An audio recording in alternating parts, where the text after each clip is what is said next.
Hey, Kate, did you read this article in the National Geographic? I can't believe how much man is changing the planet. Yeah, I had a look at it. Quite interesting, I suppose, if you believe that sort of thing. What? What do you mean, if you believe that sort of thing? Are you saying you don't believe that we are damaging the planet? To be honest, Matt, not really. Are you saying global warming isn't a fact? Deforestation isn't a fact? The greenhouse effect isn't actually happening? Hey, calm down, Matt. I just think too many people take these things as being definitely true without knowing all the facts. You really don't think global warming is happening? You know they've said sea levels are going to rise by quite a few meters over the next 50 to 100 years. Weather conditions are getting worse all over the world. Can you remember how many big hurricanes there have been in the United States over the last few years? I think evidence is all around us. I don't think we have enough information, to be honest. We've only been measuring these things for around 200 or 300 years. We have no idea what was happening 50,000 years ago. For all we know, this is just a natural blip in the whole climate cycle. I don't think we should change how we're living just because of 20 years of abnormal measurements. And don't you think all the other effects we're having on the planet are destructive? What do you mean? I mean, like deforestation, overpopulation, threatening the existence of many endangered animals, pollution of the air and the seas. I mean, I could go on if you want.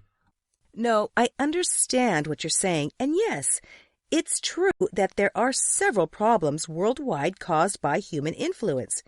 I think the destruction of the Amazon rainforest is really dangerous, and it's something we could live to regret. I read somewhere that they were considered to be the lungs of the planet, and there we are, happily chopping it all down. And it would be a shame to lose some of those animals that may become extinct, like the rhino or the panda. But we shouldn't interfere with nature. If they are going to become extinct, then we have to allow nature to take its course. You've just contradicted yourself in two sentences, Kate. First, you said it's bad that we're interfering with nature by destroying the rainforest, and then... That's not the same thing. Well, of course it is. The only reason 99% of these animals are endangered is precisely because we are threatening their habitats, either by chopping it down, as you say, or by expanding towns and farming into areas where these animals normally live and hunt. You can't destroy an animal's habitat and then turn around and say we can't interfere with nature to save it. I don't think having 20 panda cubs in zoos around the world is a very smart way to save an animal. It's totally artificial and is cruel to the animals involved. I would go along with that, yes. The real solution is to save the animal's original habitat. So, does this mean you don't really agree with renewable energy sources either? Don't you see the sense in trying to lessen man's impact on the planet? I think we need to start looking for alternative sources of oil. You mean alternative sources of energy? No, of oil. This country imports too much oil from overseas, and we need to become more self-sufficient. But that's crazy, Kate. There will be no more oil left in 50 to 70 years' time. We have to start looking seriously at alternative energy sources such as solar and wind. Look, I don't see it as being very realistic to expect people to go back to using windmills and the like. It's naive to think we could do that. Are all automobiles going to have solar panels in the roof or a little windmill on top? It would be highly irresponsible of this country to move towards an oil-free future without having planned for where energy is going to come from. I worry that we will all have to start building nuclear power stations again. If there's no more oil left, then I can't see any alternative.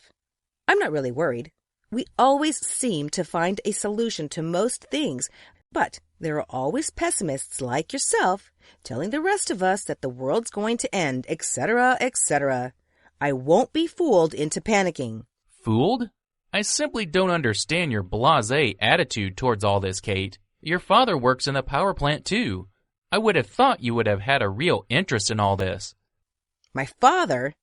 My father is the biggest skeptic of all. He thinks everyone is just trying to force up the price of gas and oil to make a quick buck, and, to be honest, I tend to believe him. Take the ozone hole, for example. You don't hear about that anymore. I remember 10 years ago, You couldn't switch on the TV or pick up a newspaper or magazine without seeing satellite images of the huge hole and how we were all going to burn and get skin cancer. Kate, that was 20 years ago, and you know why we don't talk about it anymore, don't you? Because we've got some new scare stories to tell people? Not at all. That was and still is a serious issue, which is why the world leaders got together in Montreal, I think it was, and banned immediately all the chemicals that were causing that ozone hole. The CFCs? Exactly. That was a perfect example of mankind actually working together and achieving great results when the need arises. I fear we will have to do the same for all these other issues, such as global warming, and I just hope we won't wake up too late.